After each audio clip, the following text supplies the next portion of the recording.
that. Start this. So we have 2 audio sources, so we're covered. And I'm one in your direction and one in my direction. Oh, okay. Yeah. So I know you got notes there.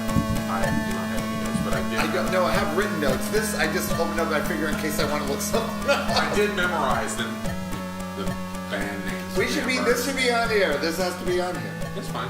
Yeah, that's fine. We're gone. We're going. Oh, are we going? Sure, why not? Oh, it's okay, for okay. recording.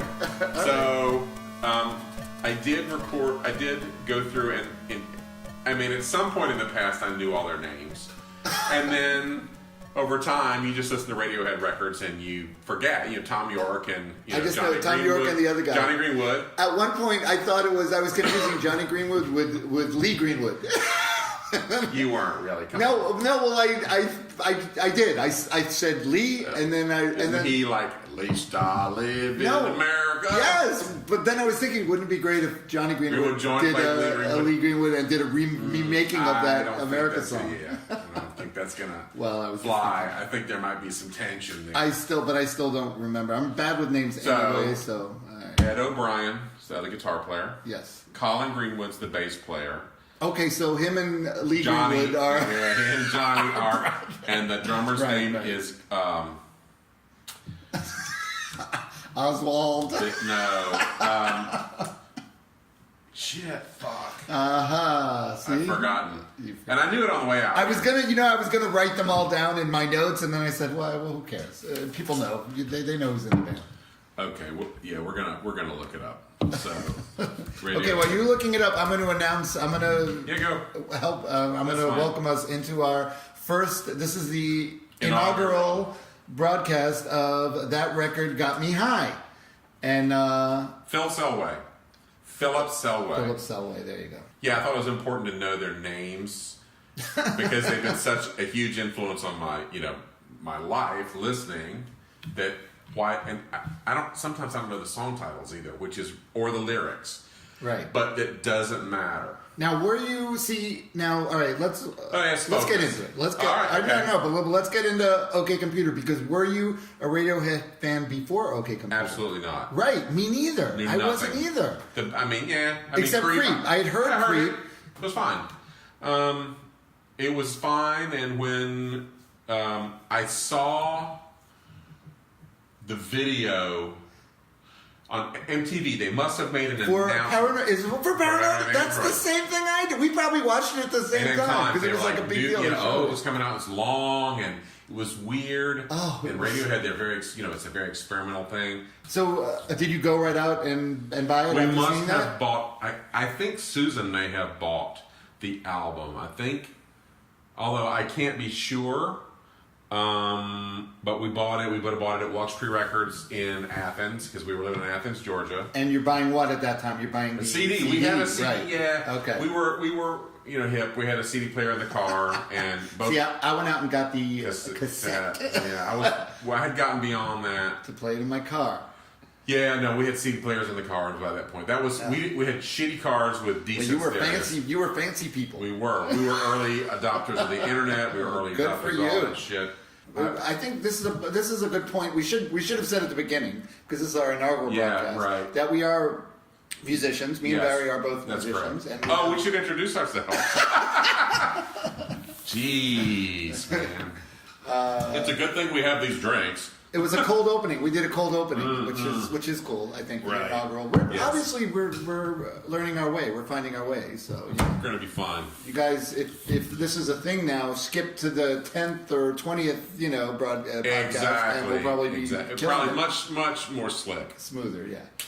All right. So I am Rob Elba, and this is Barry Stock. Yes, and I think our voices are good. Sometimes podcasts you can't.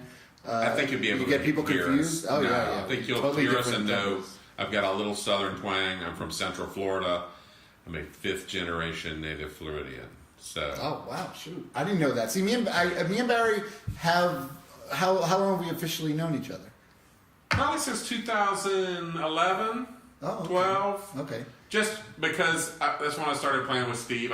We both have bands. Rob is much more well known in South Florida than I am. But I started playing with a local band. I had been sort of on hiatus for many years because I had a couple of kids. Yeah, you were in hiding. Pretty much. You were in hiding. And then I started playing with a local band, Mr. Entertainment and the Pookie Smackers, and that's when I met basically everyone I'm friends with now. Yeah, that's right. You were like brought in. It was like a coming out party for Barry. Yeah, it was. And I would assumed that he must have just moved here from somewhere else because I would have known and been friends with. Right. But it's fine. We made up for lost time. Mm-hmm. We definitely come from the same. We grew up listening to a lot of the same things. Yes. Definitely, I would say lean towards the alternative. Oh yeah, spectrum of music, punk. So what was your what was your first punk rock record? When did you make the break from? And I'm going to use my example, Ted Nugent. Listen to punk rock. I did listen to Ted Nugent. Right, yeah. I did. I sort of because I listened to my older sister. I have a sister that's 4 years older, so I listened to Led Zeppelin and I listened to a lot of things because she exposed me to it. So my first foray was the Ramones, and it was the first Ramones album, and it was just like kind of an accident because I was friends. I remembered reading like sometime around that time I saw in a Newsweek article or Times article about punk. And I remember it sounded vague. It sounded interesting, but it sounded scary too. Yeah, scary. It sounded like scary. Yeah. But I was over at a friend's house that I went to school with, and I guess it had to be middle school. Or it could have been. I don't know. Maybe. What year? School. I don't know. I'm really bad with years. Ramones record is 76. Well, no, because I think what had happened was he had. I think the second album had already come out. Right. Mentally Home had come out, but he showed me this. He was showing me records that his brother. He was into like Harry Chapin. He was a big Harry Chapin fan. He had like a really good stereo system, but he didn't even listen to cool music. He didn't even listen to stuff I listened to. Like I listened to Foghat. Yeah, all right. Leonard Skinner, and he wasn't into that. He was more like folky singer-songwriter. Right. So he said, but his brother, he was like a kid that he had like much younger brothers and sisters. Like he was an accident baby. So his brother was much older than him. Gave him this record, the Ramones record, and he had this look of disgust. He said, "Do you want this record?" Perfect. He said, "It's horrible." Yeah, right. He said they have a song about beating on a brat with a baseball bat, perfect. And he's telling me, and I'm thinking, well, that sounds cool. I want to hear that. What's the downside? Yes. So, and he said, and look at them. They look, Yeah. So those shoes. For me, it was always the leather jackets. It was like the Bobo shoes from the Chinese, the Chinese grocery store. Like they weren't wearing Keds basically, but they're cheap Keds. You can tell they're like low budget Keds. Yes. So that was your first one. That was it, and that was. I sort of gradually. I sort of ramped up and then hit like there was one seminal moment that I can absolutely point to. So I listened to Cheap Trick, and that was sort of when they came out, I was like, yeah. And then I had listened to Iggy and the Stooges because I checked their records out of the Quincy, Illinois Public Library. Oh, wow. And so Raw Power. That's great that was an early thing when you were young. That's impressive. So I would visit my dad in Illinois in the summers, and so this would have been about 77. And I would go, maybe 78, go to the library and check out these records. They had Adventure by Television, they had Robert Fripp Exposure, they had, and then they had Raw Power by Iggy and the Stooges. And so I would hang out at this music store in town, and I would play these records. And I remember, I put on Raw Power, and they were just like, they're covering their ears. This is horrible, this Iggy, this is terrible. I was in the Midwest. I knew who Iggy was, and they just were like, "Oh, this is awful." So there was that, but I wasn't. How would you say, a lifer at that point, or I wasn't my soul had not been saved by rock and roll at that point. And then I was with some stoner friends in Orlando. One I was in a band with, and two other guys, and we're sitting around, and would have been early 1980, I think. And this TV show Fridays came on, which was a Saturday Night Live copy, and they had musical acts every week. And so the guy, there's sort of cheesy looking guy comes out and says, he isn't wearing a leather jacket, says, tonight's musical guest, The Clash, and it was like, and they came out and they played London Calling, and they played Train in Vain, they played Can't Clamp Down, and they played Guns of Brixton. Right. And at the end of it, all the guys I were with were like, "That sucked. They were terrible." And I was just kind of like, was kind of quiet. And so the next day, I went to Camelot Records in the Winter Park Mall, and I very sheepishly bought London Calling. Nice. Like, feeling really kind of like, ooh, like this is a step. Like, this is a step. Once you do this, you're not going back. We're doing OK Computer as our first thing. I think because we had a conversation before about how it was a really it was another life change. It was another one. It was a big record for both of us. Yes, it was absolutely. And I think the thing about OK Computer is, or just Radiohead in general, is that a lot of people can, like a lot of our friends, elitist friends, can be kind of snobby about it, like, elitist friends. Yeah. Him excluding us from the elitist category is disingenuous. No, they're really elitist. We're not. Okay, we're not that elitist. Maybe you are. Nah, Maybe you are. I'm not. Yeah. Okay. But because they think of Radiohead the way I did when I saw the video of Creep. When I saw them, I sort of said, "Oh, okay, they're these dour Englishmen, right? Sort of Britpop, but take themselves way too seriously. Never seen the sun, whatever. All those things may actually be true, right? But when I heard that song and I went out and got it, I remember I had it in my car and I was playing in this band, in my band, and I went and I remember Creep. Was it Creep? No. This is when I got OK Computer. This is when I had the cassette of OK Computer and I got it. And I said, "Oh my God, you got to hear Radiohead." And the drummer went, "Radiohead? What the hell? Why do I want to listen to Radiohead?" Right. And then I played him it, and of course now to this day he's like he's a bigger Radiohead fan than me. He's like, really? Oh yeah. Not Sam. This is Mike. Patsoussis, my friend Mike Patsoussis. Don't know him. And great guy, and became a huge. But his initial reaction was my reaction, right? Until he listened to this record or this cassette. Or whatever. Yeah, right. And then for me, I guess we saw the video. And either myself or Susan went to Wall Street and spent money we didn't have. How much were CDs in 1997? $7, $8, $6 to $11. I'm thinking they were over 10 because that was the whole thing that record companies were making money hand over fist because they were so cheap to make. But then we would, you put it on and you just realize that they were doing something.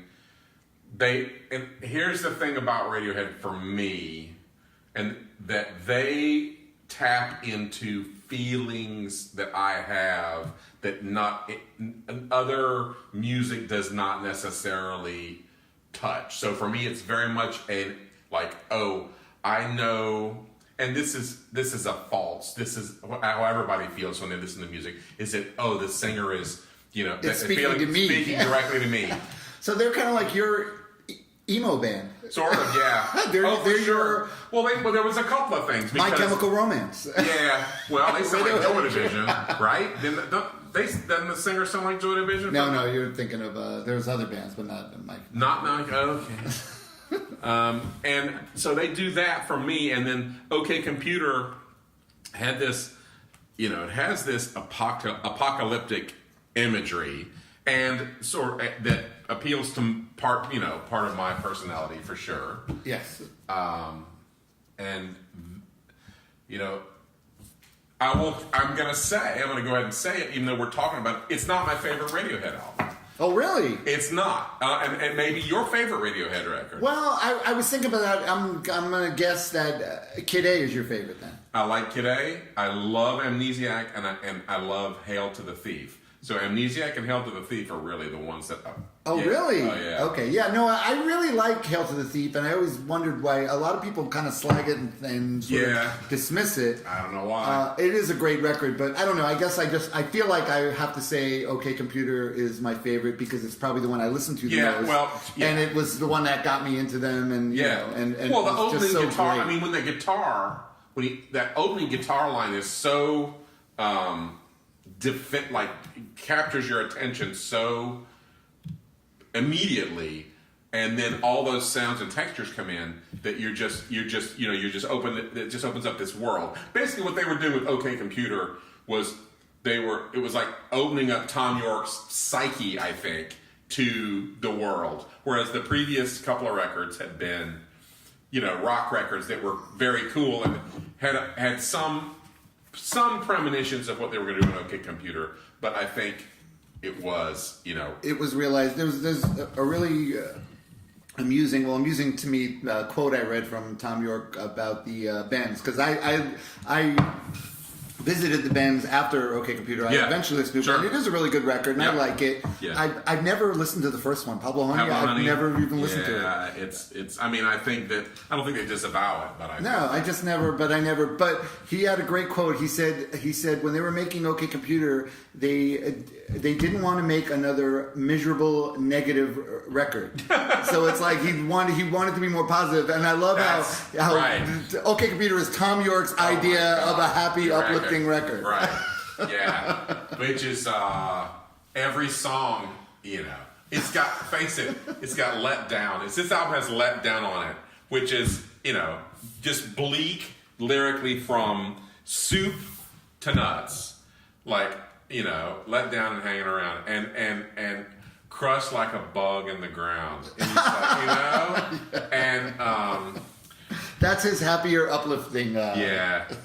All right, well, let's do it. I guess let's get into the record. Okay. All right, so we sort of already you started Airbag's first song, and you're right. It's a really great album opener, and one thing I think this record, well. I guess they're probably like this with their records. Their records are put together very well, I think, as far as how they move, and then the beginning and the end song. A lot of thought goes into the entire thing. I think there's an attempt to present a unified package, and I don't mean package as because they seem to rebel against that somewhat, that commercial, that sort of. Or maybe they do it in their own way, but it's I don't want to sound too pretentious, but they want it to be, I think, a work of a singular, or like each piece to be a singular standalone work of art. Like, okay, this is this thing, and they don't, they resemble each other some, but then in some ways each new record you're like, right. Always, which is the gold standard of being a band. That should be what you really should aspire to. Think about how many people actually manage that. Though. Right. Well, but there are plenty of guys that just want to rock out, and they're okay with rocking out, and that's okay too. Right. But to want to make they really. Some people are in competition with themselves, though, and I think they must be, because. They wouldn't have that level of quality of releases over that period of time. Right. Because it's been a long time. Yeah, and I like In Rainbows. I just revisited the other day, and it's still a really great record. But it's different. The thing about OK Computer is that it's the sound of a band, of a whole band. Yes. Like being magnificent together. Because when I was reading about it, actually, they said 80% of the record was actually played live. They played it together live. Which is a common misperception that they use Pro Tools and they do all this stuff. Right. Later on they did. But I mean, with that, and you could tell, in listening to a lot of the songs, you could tell. You could tell it's the sound of people playing together. And also, I read a quote from Tom where he said a lot of his vocals were first takes. Because he didn't want to he didn't want to overthink it and sing, and then if you listen to it, as great a singer it is, you could sort of hear that. You could hear that he's kind of feeling his way around, and But so Airbag, great for a song, and I love the back to save the universe, like a superhero type thing. I survived and I'm back, so it's a really cool. First song of the... Maybe that's the positive. Maybe he got it all out of the way. Yeah. In the first song. And then, and then we have Paranoid Andrew. Right. Oh, my God. So... Let me pull up the lyrics to Paranoid Android. The song that brought both of us to this record. That's right. And I had actually I had thought of something because I had read that they recorded a lot of songs for this record, and the record company heard like song. I think there was a song called "Lift" in particular. Yeah. And they wanted that to be the single. Oh yeah, right. They wanted that to be the first, and they ended up not even putting it on the record. And I was thinking, if that was the first single, and if I had heard that, I wouldn't have gotten this record. No. Something was at work in their band dynamic, and I think it's been admitted in interviews by all of them that it's that Tom York it's his brainchild. So if they are a band, but he's pulling the levers. Yeah. Subterranean Hope Alien. Oh, okay. Yeah. So I was listening to that on the way up here, and would like to get the lyrics up so that I can. And more bleak. Okay, the bleak stuff. I live in a town where you can't smell a thing. You watch your feet for cracks in the pavement. Step on a crack, break your mother's back. Right? Yep. But then the aliens hover, making home movies for the folks back home.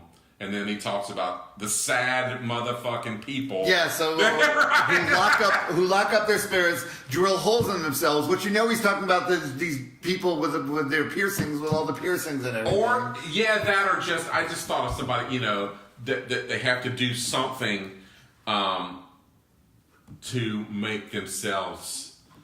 To bring life back to their life, other than being alive, and live for their secrets. Live for their secrets. Yeah, this is Tom's happy record. Yeah, but I was also thinking about that Butthole Surfers song, which has an un-PC title. You remember from called Negro Observer from the Butthole Surfers. It talks about familiar with that. Empty parking lots and deserted discount stores. Negro Observer, our land. Oh yes, I have heard that.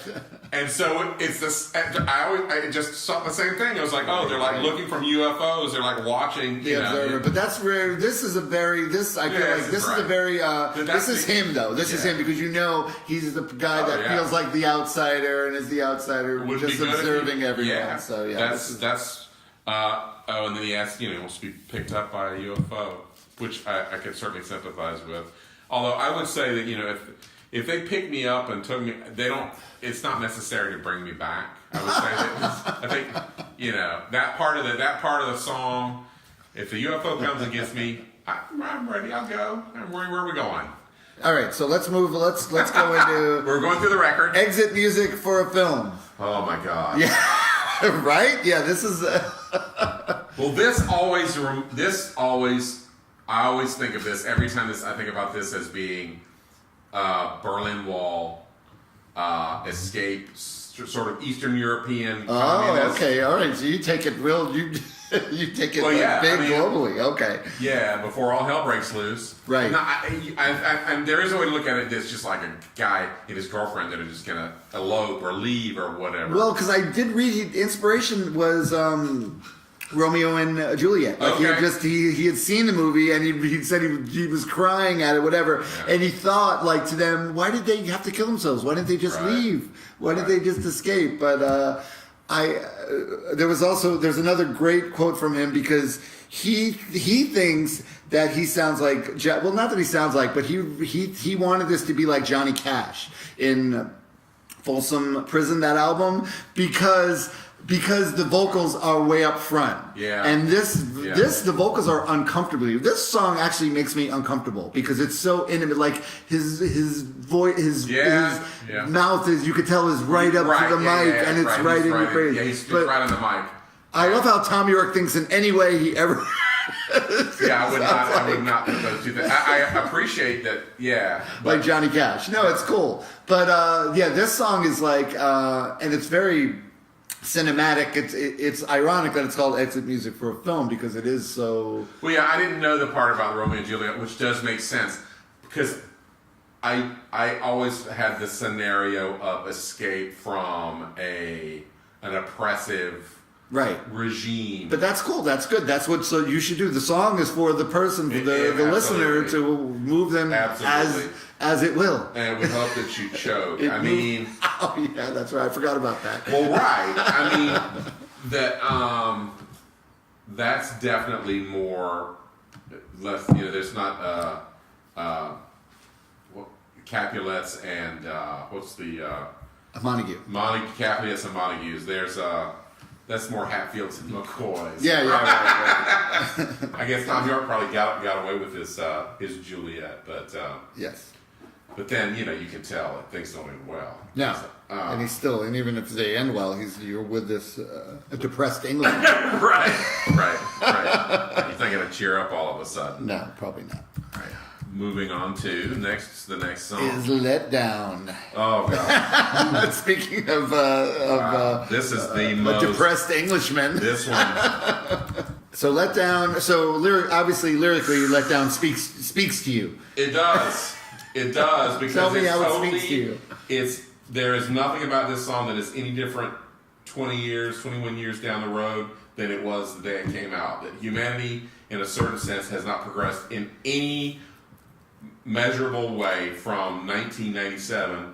People having to go to work and just being in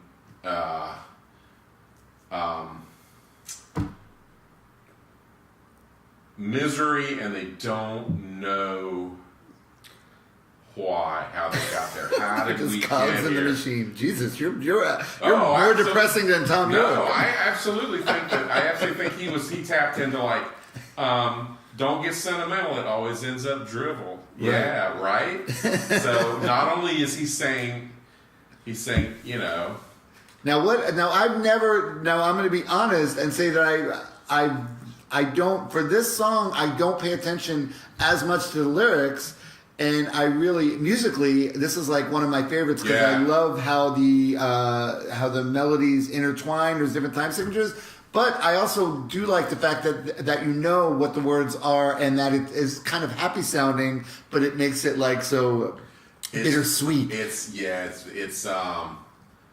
is very much industrial Western society, urban. Right. And he sings it so maudlin and everything. But the music, to me, if it was like a little faster, it could almost be like happy sounding music. There's a lot of crushed like a bug in the ground. There's no way you're going to get that to be happy. Shell smashed, juices flowing. Well, the song is called "Let Down," so. But I mean, and then you get this visual of this insect that's crushed, yes, and it's dying. But still, to make that and then into such a great song, because I really like. To me, this song sort of is why I like the whole record. As far as the theme and the music, and that it's not, you would think it would just be down and depressing, just a total downer, right? But it's like still great, like a Swans album. But it's great which makes you want to kill yourself, correct. Right? When you listen, and that's the point of a Swans record. Oh yeah, if you killed yourself at the end, Michael Jordan would be like, fuck yeah. Mission accomplished. Death Race 2000. 20 points. Okay, so Let Down. We've all been let down. Yeah. Now we move into Karma. Maybe you're being let down right now. If you're still listening. This is the first one. It's the inaugural one. Right. We're just getting our feet wet. We're going to edit. It's going to be great. I think it's all gold. Minutes. I don't think you can edit anything we've said out. We're wonderful. Karma Police. Oh, Karma Police. To me, this is the. On an album that doesn't really have like per se a hit or a standout track, this is the song though, because this is the song that you could play for someone that would just say, "Oh, that's a good song. I like that." Didn't like Radiohead or didn't like it. I think could like it because it's very catchy. It's just a catchy song, and also this song has the most sense of humor, I think, out of any of the songs they have there. It does, but it's, you know, I've given it all I can. I've given all I can, but we're still on the payroll. No matter what you do, you can't escape. Right. You can't, and I don't know if he, you know, whatever payroll he's talking about, but you just get the general idea.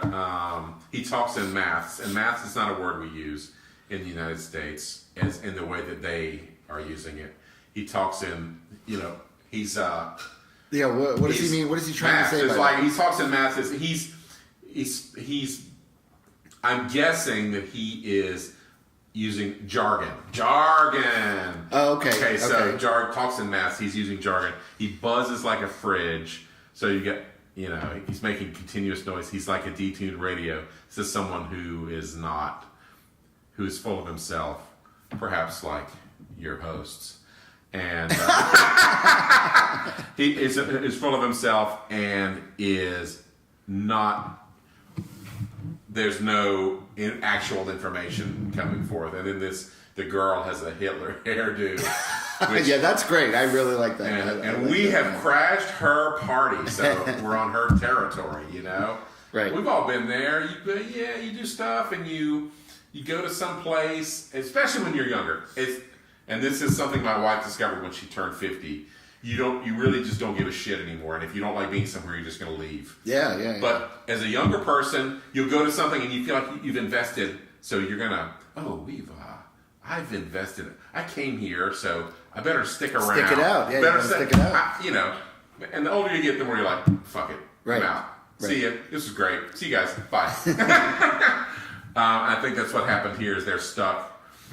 But then the chorus is a lot of vengeance right there. This is what you get.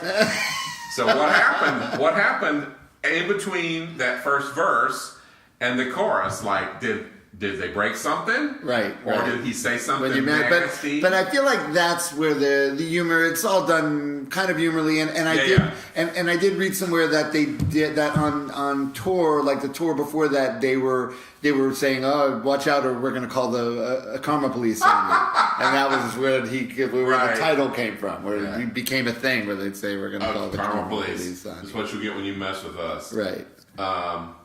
And it's just so great. And another thing that I read or heard was at the end of the song. You know, the end when it all sort of gets like it sort of goes on, and then the echoey, repeaty part.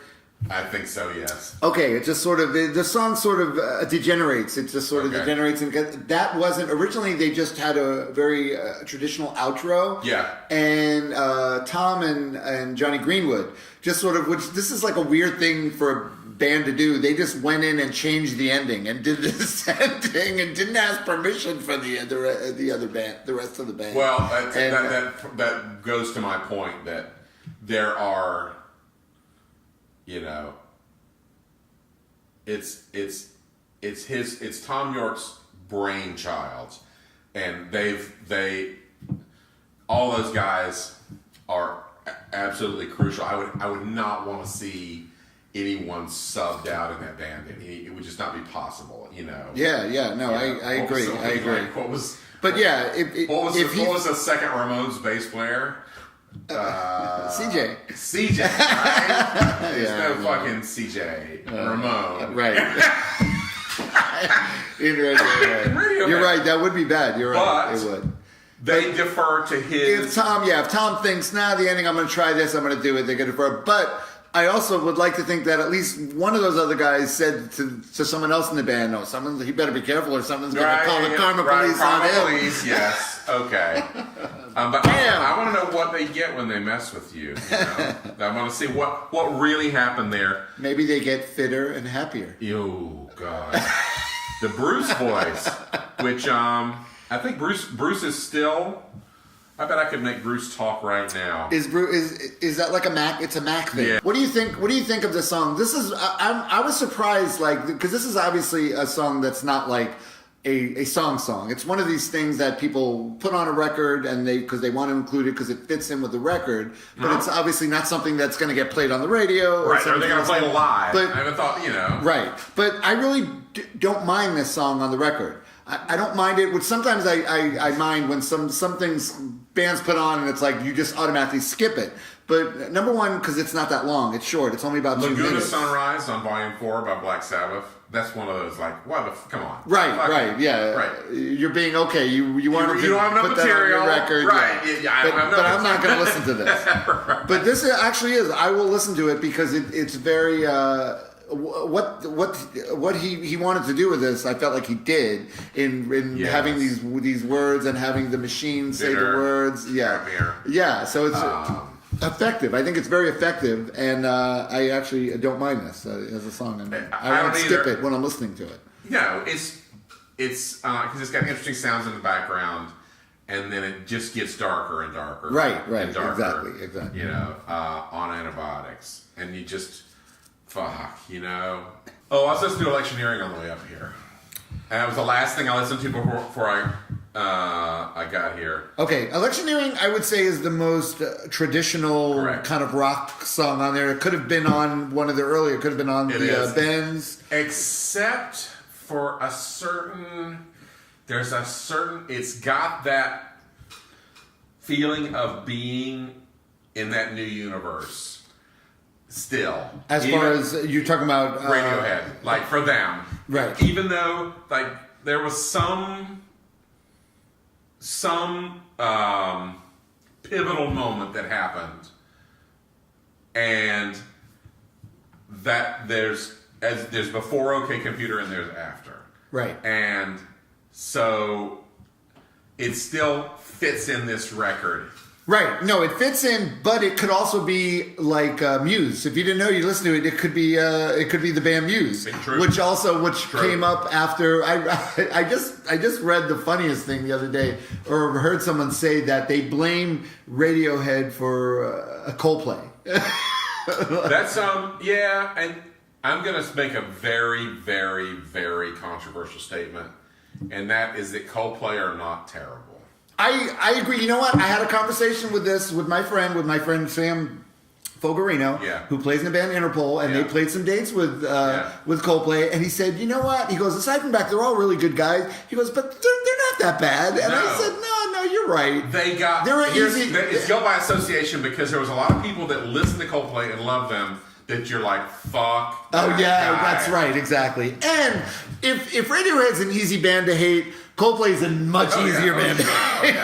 They're almost begging you to hate them. If you have any, I have a story. And I almost hate to blow this story on the first podcast, but I'm going to tell it. So bands, who's the most hated rock band in the past, say, 20 years? Nickelback. Bingo. Okay. All right, so my wife and I worked for Student Campus Entertainment at FSU in Tallahassee in the late 1980s. And I'm not going to name the guy because he's a nice guy and we're friends with him. This guy that worked there who graduated before my wife did. I did not graduate from college. Me neither. So you're listening to two non-college graduates. Yes. Right. And so he graduated and he went to work for... He worked for the Flaming Lips for a while for the woman that managed them. Okay. Then he moved to New York, and for a long, long time, he was the manager and road manager for a great New York underground band called Alice Donut. I know Alice Donut. Alice Donut, bless their hearts, they made good records, and they put on live shows that were absolutely phenomenal. And they never could bottle the live show and get it onto an album in a way that you went, yeah. Right, but I've heard they were great. They were like a crazier, noisier Flaming Lips, right? Flaming Lips plus Butthole Surfers. Yes, right, and yeah. They have some great songs. Great and live, just like holy shit. Yeah, I'd never seen them. I wish. All right, so shout out to Alice Donut. Okay. Then this friend of ours left doing that, and he went to work for an independent label called Roadrunner. Okay. And Roadrunner was and Roadrunner got big, and he he discovered 2 bands while he was at Roadrunner. One of them was Slipknot, and is one of his discoveries. Okay, nice. And then I remember when I got the email, there was someone else that worked at his company that had the same first name as me. And so I used to get emails from the company every now and then by accident, and I would just like look at them and then delete them. So this has been a few years ago now. I got one that said, "Congratulations to our friend's name for his band. The band he was an A&R person. Discovery Nickelback has just sold when their record went platinum, and he's been promoted to vice president. Oh God! Roadrunner Records. And so, did you immediately call him up? No. What I did was I took, I had some of those weird prank sunglasses with the googly squirrely eyes, and I put a beach towel on my head, and I took a picture of myself, and I sent, I replied all to the email from his company, and said my name was I had like Zorak or something from the home planet, and we just want to congratulate our friend on his success and for softening up the human race for our invasion and so forth. And so I hit send, and it went out, and I saw a few replies that were like, our friend's name has 3 letters, and it was just 3 letters, question mark. I never got another email from Roadrunner. Oh, God. But unfortunately, they got bought by Warner Brothers, and there was a decapitation. And despite his success, he now works for some obscure European label. Wow. With doing. And he discovered Nickelback. That's crazy. He's entirely responsible for the hated Nickelback. And the reason I sent the email back was because he had pranked on me really hard one time, called me up and was making threatening but funny things in a southern accent. He wouldn't tell me who he was, and then finally he left me off the hook after 15 minutes. So I just kept that in my left breast pocket. Right. And then so I know that my wife and I know the person responsible for Slipknot. Okay, whatever. Nickelback. You know what? I don't know any. I've heard maybe 2 or 3 songs, whatever, that were on the radio. I know nothing about, but I'm sure they are. But I say this, and people think I say it to be funny or to be that. I see no difference between Foo Fighters and Nickelback. Okay. To me, they could be the same goddamn band. We've drifted again. All right, I'm just saying that. Yeah. After a certain, I'll give you after the. You don't have to give me. It's okay. You don't have to. I'm not saying it's rational.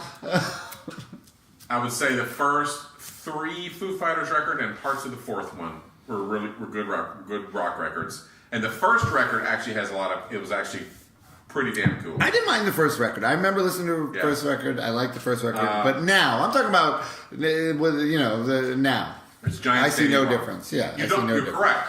It's stadium rock. It's become that thing that's where you are always you have to start thinking about once you employ a certain number of people, your consideration sometimes starts to be, how am I going to keep them employed? And so how am I going to do that? One way is by being Dave Grohl.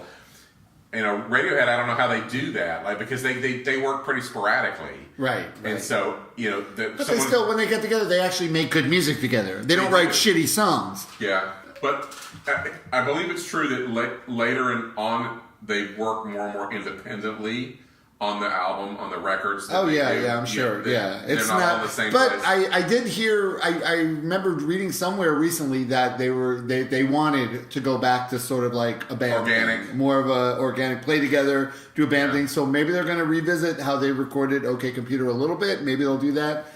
That'd be I great. could see it happening because there's only so much working working by yourself and doing that could be very isolating and everything. And working with other people is a whole different thing. So I could see them wanting to move towards that. And that would be awesome. Yeah. Okay. All right. We have. We didn't really talk about electioneering the lyrics at all, but just riot shields. Voodoo Political. economics. Well, this is this is definitely. It's I would just say business. Cattle prods and the IMF. I trust I can rely on your vote. By the way, this podcast is being recorded at the spacious Brian Franklin abode in beautiful Weston. I'm really Florida. sorry. I'm really sorry about what happened with the toilet. I think a plumber can probably come out, but you're in California, so I don't know what's going to happen. He'll be okay. He'll be fine. Right. Very forgiving. These things happen. All right, where are we going? We are climbing up the walls now. Okay. All right. The climbing up the walls. It's got that very. It's got musically. It's got that very layered, stringy. Barry's running out of gas, people. We got to get through this record. Another drink, man. Okay. This song. What do you think this song's about? Can I just tell you, I read the most pretentious thing about the song. Not anything about lyrically. Could be pretentious, could be right. Well, no, it's pretentious just to even read about it. That the string section was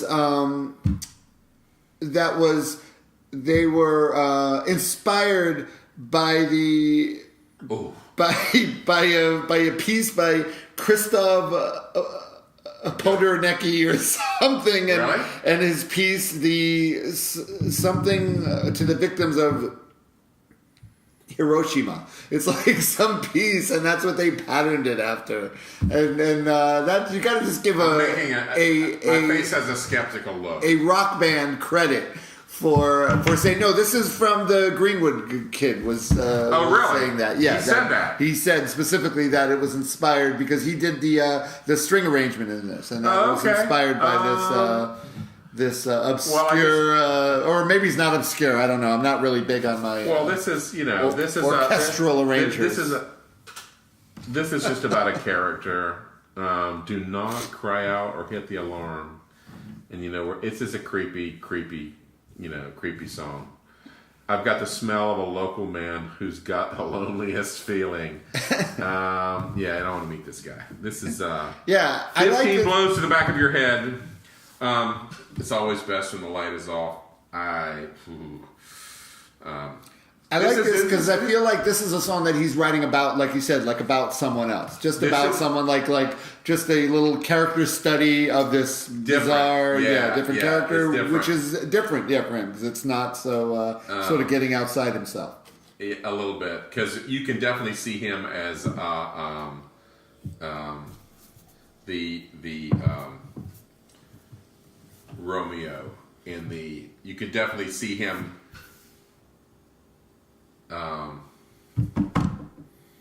Being the protagonist in Exit Music. Exit Music, right? Exactly. Yes. But for this, I feel like he's just singing about someone. He observed someone he observed and made up this, and probably made up this little story about him, which is great. I really like stuff like that.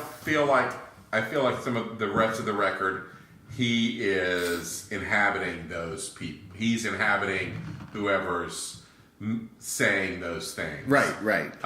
Which is great. This is, just a creepy guy, the janitor at the stadium that stuck around a little too long. Right.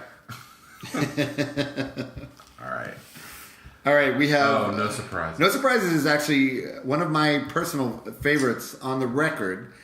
And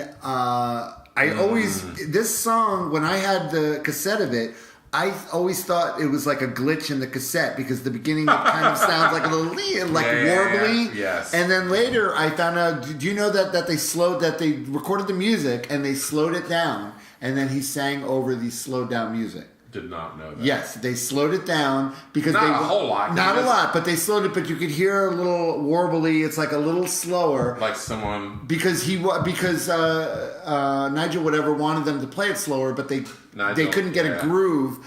they got to groove faster, so he just slowed it down, and then Tom sang over that, and that's why. So I thought for years that it was just my tape's messed up at the beginning of it, and then finally I heard it streaming. This is Let Down Part 2, though. A heart that's full of like a landfill. Oh yeah, right. Yes, absolutely. But this is another one, another like happy, almost sounding, like a lullaby sounding song. Very lullaby, like singing to a child, but it's got these depressing, I'll take it quite like a handshake of carbon monoxide. His final bellyache with no alarms and no surprises. Oklahoma is going to be trying their first execution using nitrogen gas instead of lethal injection because they can't get the drugs from Europe. So a handshake of carbon monoxide. It's actually going to be nitrogen, which kills you painlessly and without any reaction from the body. See, so to me it sounds like a nursery rhyme, but it's obviously very messed up. Fucked up and cold. Handshake of carbon. When I think of carbon monoxide, I think of some guy with the vacuum cleaner hose that's going from his exhaust in his car back in the window, and he's just sitting in the garage.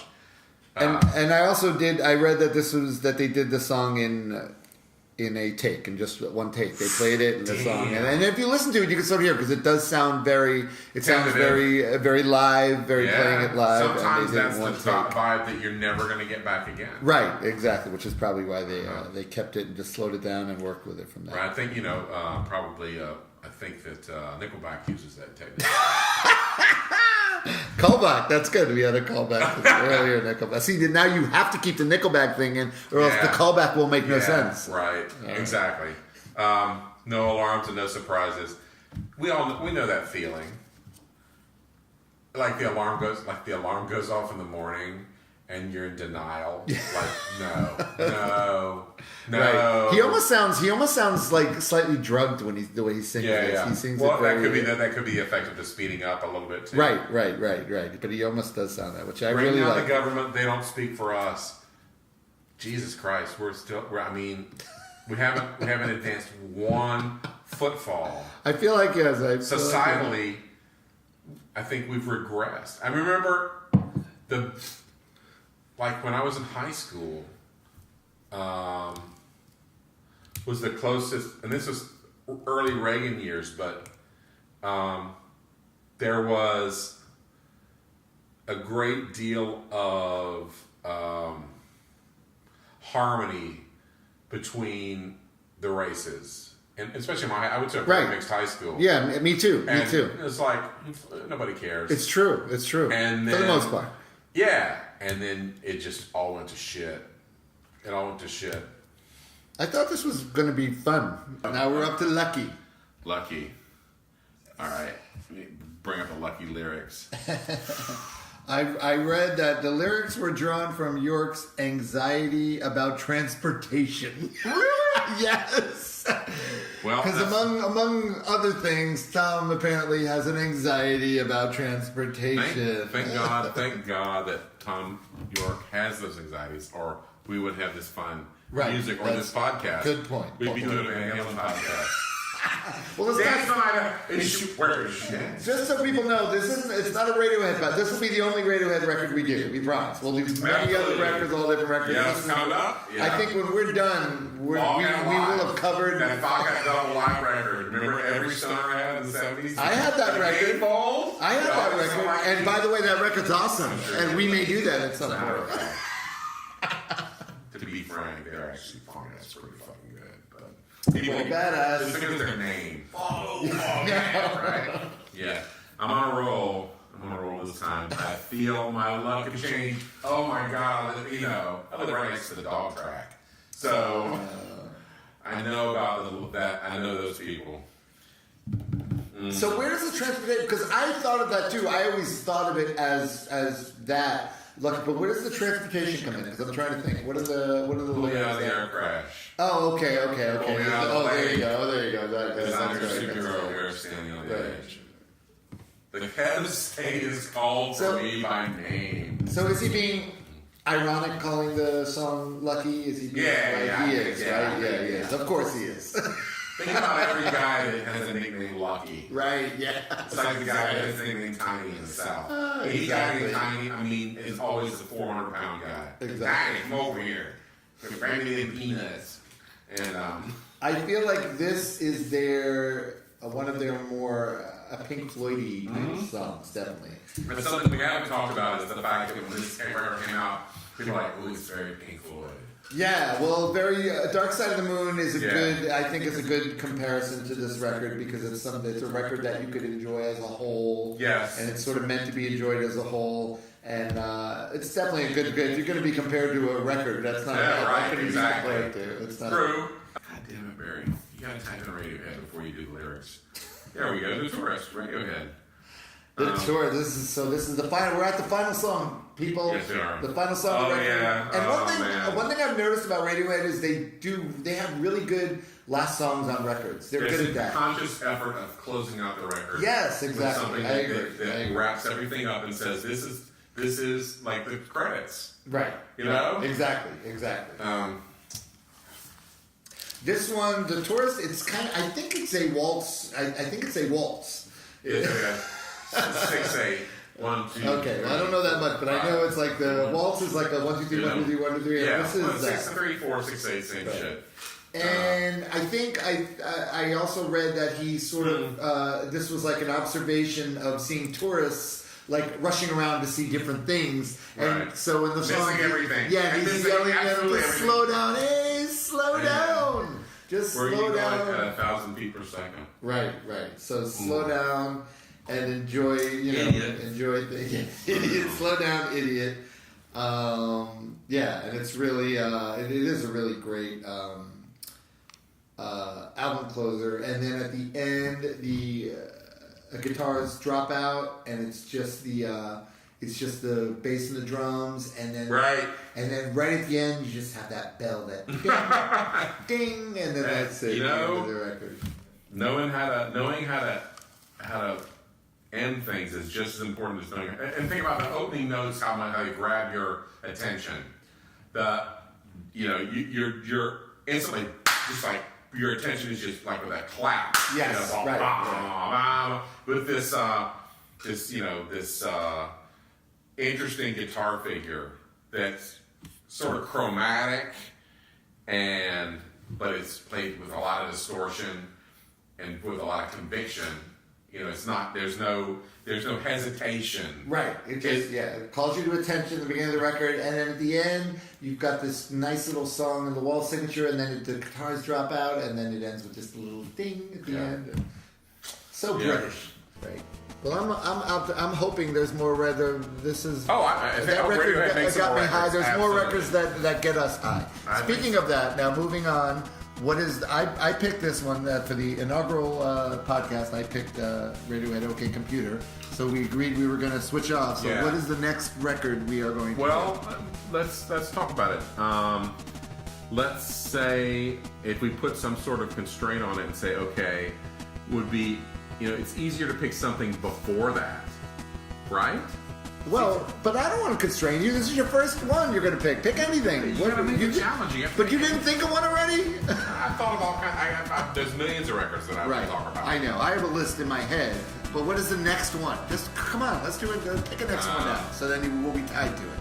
Okay. I feel like I really put Barry on the spot. No, we can always edit this. This is the segment of the podcast called "Put Barry on the Spot." Yeah. Okay. That. So pre-1997. And let's say, let's do Daydream Nation by Sonic Youth. Oh, okay, there you go. Great. And I have a story to go with that one as well. I'm sure you do. I'm sure you do. All right. So there we go. Next record we do is going to be Daydream Nation, Sonic Youth. I like it. Thank you all for listening. Yes, thank you. Well, if you're still listening, that's amazing. We'll have some commercials next time with some great commercials. Oh yeah, I'm sure sponsors are going to be lining up to get on this. Bedding company or to get on this. Bed bug removal service, or if you have, horribly itching nipples, I think some sort of thank you all for listening to That Record Got Me High. I'm Barry. Night. Good night.